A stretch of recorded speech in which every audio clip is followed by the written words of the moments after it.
Hey everybody, Valley Girl Heather here, and I know it has been a little while since I have been on here. But I did promise you that when some new news came down the pipeline that I would be back, and here I am. And today I really have some news. You may remember last May when the team announced that we were going to take a break. Pug was going to take a little bit of a break.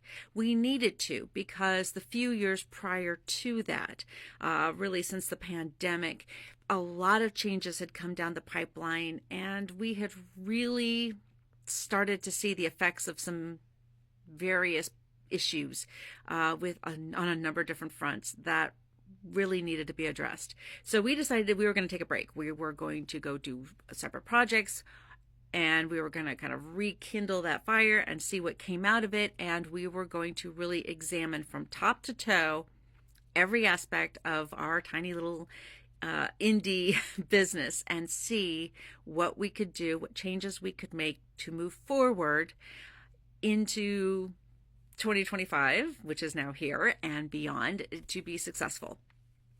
And, well, we did that. And now we have the results. There were a number of issues going on, and I'm not going to go over all of them, but some of the major ones, especially since the pandemic. The first is financial. Everything is more expensive. You know it. I know it. We've all seen it. We've seen it at the grocery store. If you are a creator of any kind that does print material, you know that supply chain issues, the costs of anything has gone up, and that makes it a lot more expensive. Getting booth space, going to conventions, all of that. Prices have gone up. They were always expensive to begin with, don't get me wrong, but financially, it has gotten even more expensive, and that makes it even tougher for the small indie creator and company to be able to put out actual physical product, which is what we've been doing. So that is definitely been a consideration. Scott and I built up the business from day one, and we put our own personal money into this. And whenever it would fall short, we wouldn't sell enough product at conventions. We had to make up the difference, and that came out of our pocket. And unfortunately, times are what they are, budgets what they are, that could no longer be an issue. We knew that. We knew we had to make Pug sustainable. And unfortunately, the numbers just haven't worked out that way. One of the second problems that we identified is that really the industry's changed. When we started this, to be honest, Crips and Creatures as a system has been around for almost 18 years now. And Pug as a business has been around officially a bit over 12. When we started this over a decade ago, bigger was better.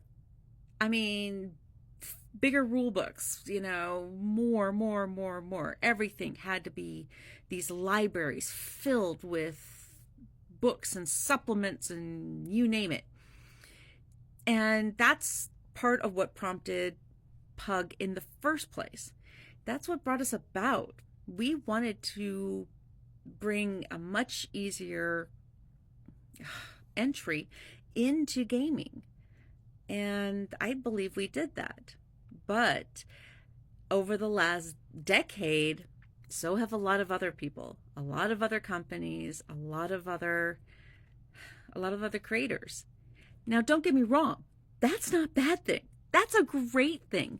Look at the state of the industries now. Look at the number of people who have found gaming, who have found tabletop, who have found cards, you name it. It's exploded over the last decade. It's huge. It's phenomenal. We love seeing the success of it. But unfortunately, when you are a tiny little indie company, sometimes you slip through the cracks. And that's pretty much what we did. We slipped through the cracks. There were a few other reasons that we're making the decision that we are. But those really are the two main ones. And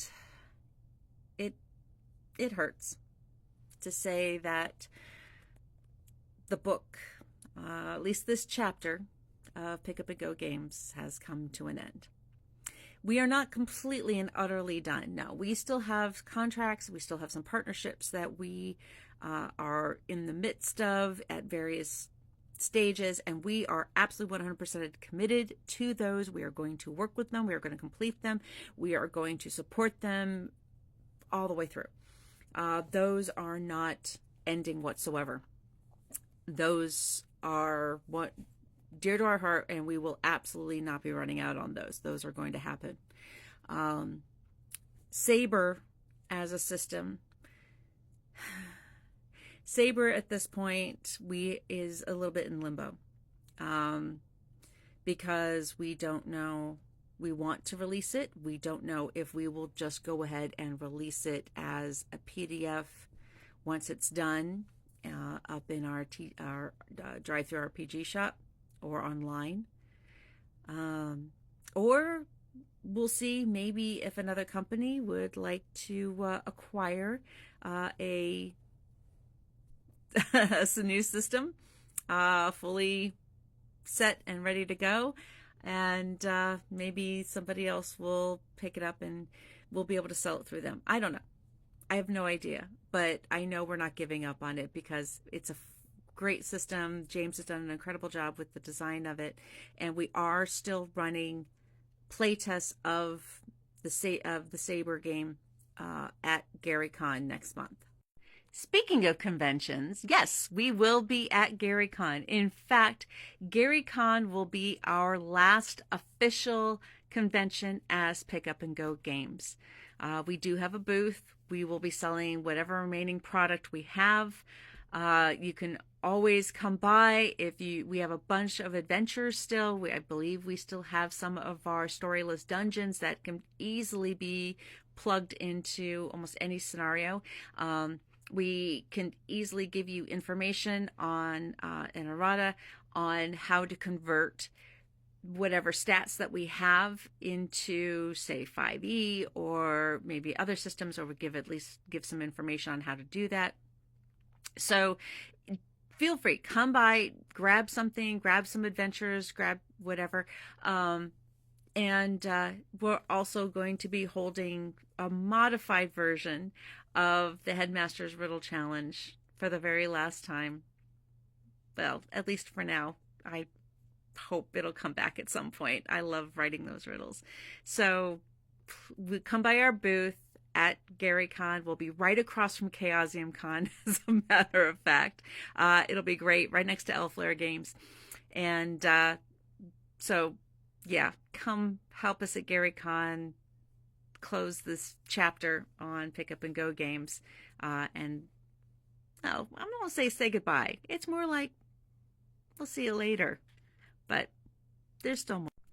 The team, all three of us, now have our own side projects. Scott has a book coming out later on. More information about that when that becomes available. I cannot wait. Very excited for him on that. I know James is working on a project in a partnership with another creator. Again, more information on that when that goes live. And I myself, if you don't find me on any of the podcasts or anything else, will definitely be seeing me at a number of conventions this year and hopefully into the years to come. Running games. I have a few new things in the works. I have some projects coming up that will hopefully actually come down the pipeline in the next handful of months. Some actual scenarios that I'm writing with a couple of companies and organizations.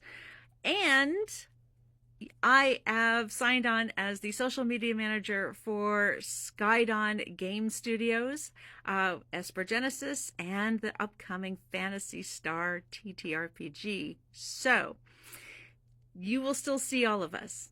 But for right now, we want to thank all of you, everyone who mentored us, everyone who helped us, everyone who supported us, everyone out there who made the last 12 plus years what they were. Thank you so much. Thank you, Pug. Thank you for this incredible ride. And now we say goodbye, or at least see you later, and go into the next chapter. Until